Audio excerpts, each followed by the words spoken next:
Hello, welcome back. Hello, I'm up in space. Yeah, that was very impressive, D-Reg. You disappeared and then came back. So, welcome back. This is week 12. Where are you, Reg? Where are you, D-Reg, right now? The last time you saw me, I was doing my George Jetson imitation, flying around Shanghai. Now I'm in the probe. I am south of Uranus, having a blast. Excellent. Well, I'm at 88% in my picks. You are at 79%. Let's give them 6-0, Reg. Let's give them 6-0, D-Reg. My pick Yes, number sir. one for week 12 is I like the Cardinals money line to beat Seattle. Okay. If we look at Geno Smith, he is 3-10 against the spread playing at home there in Seattle. So in other words, the 12th man thing with Seattle no longer applies to Geno Smith and the Seahawks. The three quarterbacks that Geno Smith actually won with playing in Seattle, won against, were Skylar Thompson, Josh Dobbs, and Andy Dalton. Where Those, is Josh Dobbs? that's a great question. He's now a backup for the Niners. Really?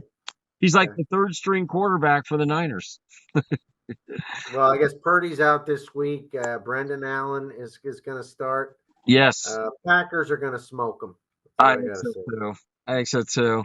Um, so Arizona has impressed a lot of people, including myself, the last 6 games. They've won the last 4 of them. And they're going for number 5. They're coming off a bye. That offense of theirs with Kyler Murray, James Conner, Trey McBride, and Marvin Harrison Jr.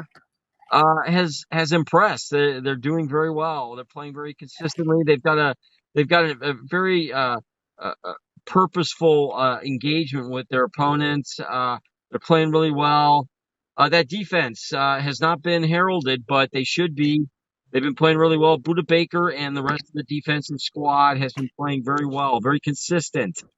They have been appreciated by a lot of the people, a lot of the critics, but I appreciate them. I think they're playing really well.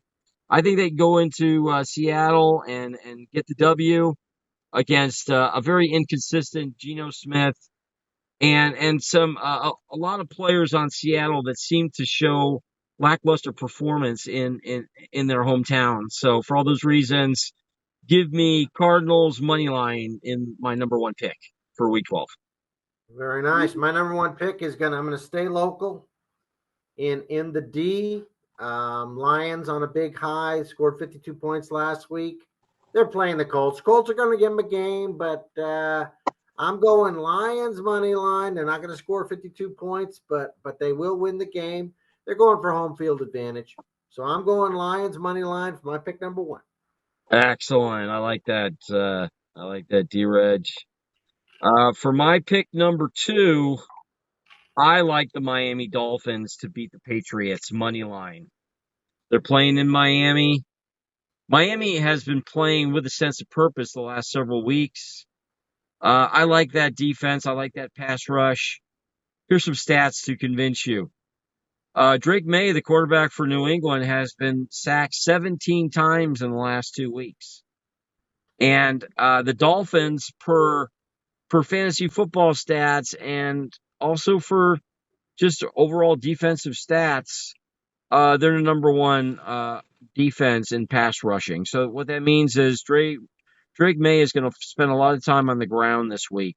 I think the pass rush of the Dolphins can put a lot of pressure on that rookie quarterback and make him throw a couple interceptions, make him make mistakes, and I think the Dolphins will capitalize on that. Now, in addition to that, the Miami Dolphins offense, Tua has been playing really well. He is actually 6-0 lifetime playing the Patriots, so he's done really well. In addition to that, Miami has beaten the Patriots 7 of the last 8 times. And they're looking for another win. They seem to do very well against the Patriots consistently. And also, When the Dolphins win this game, they'll be 5-6. So what that means is they're getting very close to being able to make the playoffs. They win this game, and then after this game, they're playing the Jets twice. They should be able to beat the Jets twice because of the Jets have essentially given up. And then they're going to play the Browns. The Browns have also given up. So unless they're playing the Thursday night game and they're playing a division rival that they hate, which was the Pittsburgh Steelers last night, let's face it, the Browns are not going to show up. Okay, they're gonna put up a less than respectful performance. So in other words, the Dolphins are playing for purpose in this game. They win this game, and they've got a very clear path to the playoffs. Okay, so they have that interest. Now, in terms of offensive players, Achane's been playing really well. Just an outstanding running back. You can also catch the ball. Tyreek Hill had a good game last week. He's going to get better this week. Tua's been playing extremely well. Jalen Waddle's been playing well. Jonas Smith as a tight end has been putting up some good numbers for tight end. That offensive line has been blocking really well for Tua. So for all those reasons, give me, for my pick number 2, week 12, Dolphins money line. Nice. I'm going to ditto on that. I think the Finns win again. They're going for the playoffs. I think they're as long as Tua stays healthy, they're going to make it as one of the wild card teams. So I'm going to go Finns for my number 2 pick, money line, and to defeat the Patsies from New England. I like that. It's very good. Very good. For my pick number 3, I'm going to go with the Lions as well.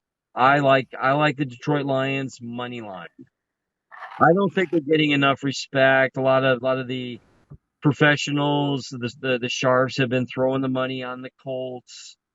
But let's face it, Anthony Richardson, before his game last week, he was benched for a month for not really having an interest in winning.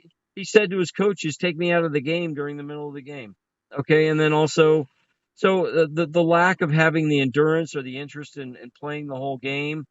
In addition to that, he was throwing about 40%. Last week he threw a decent 66%, which to his credit is good. But can he do that a second week in a row against a Detroit Lions defense that essentially is swarming?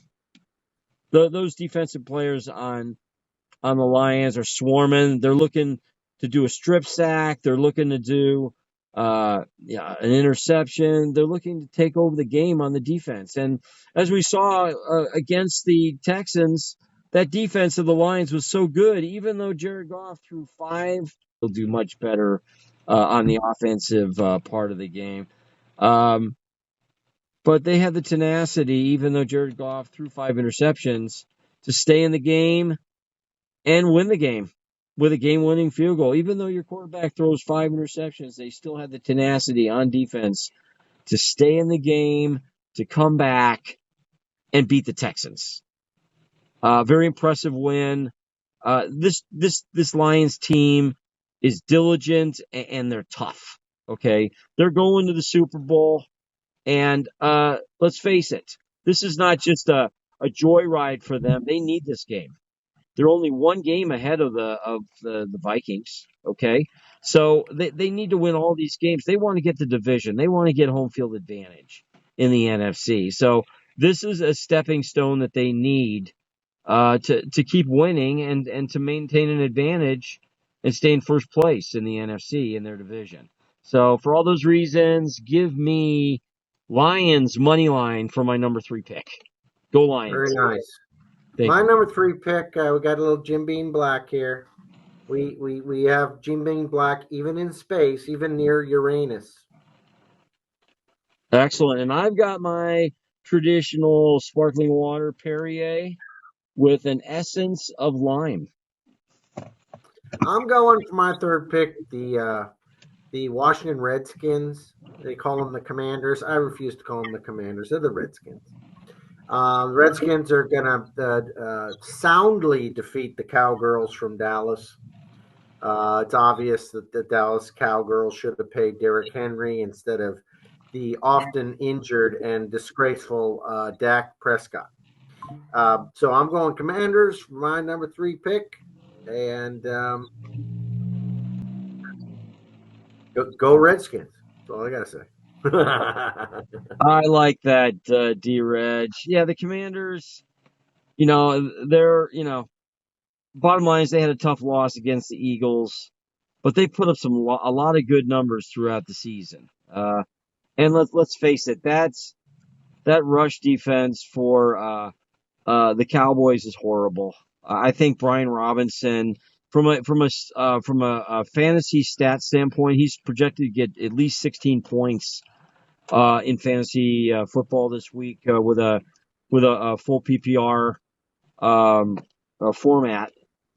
He's projected to get 16 points, so he's going to have a very good game this week because let's face it, the Cowboys can't stop the run.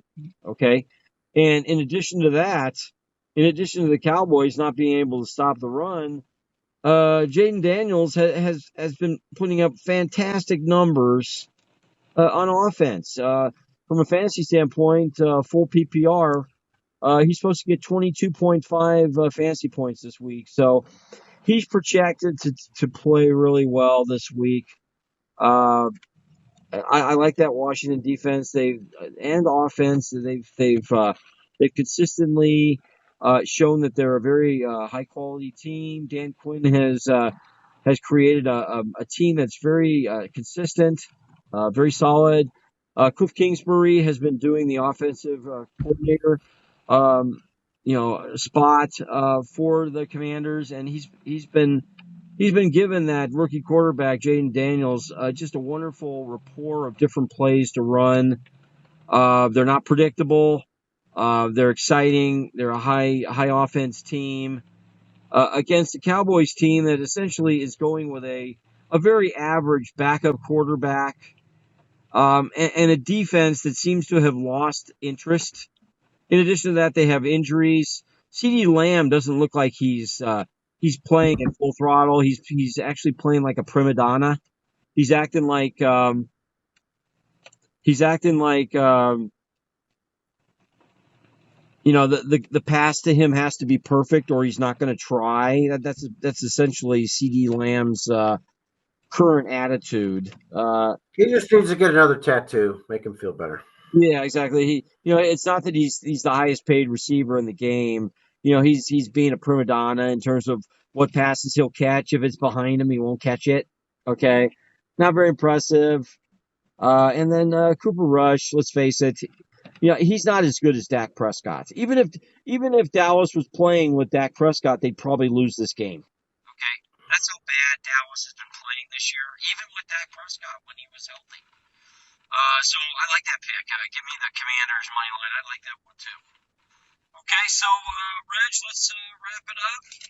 Um, do you have any final comments you'd like to say? Any political comments you'd like to?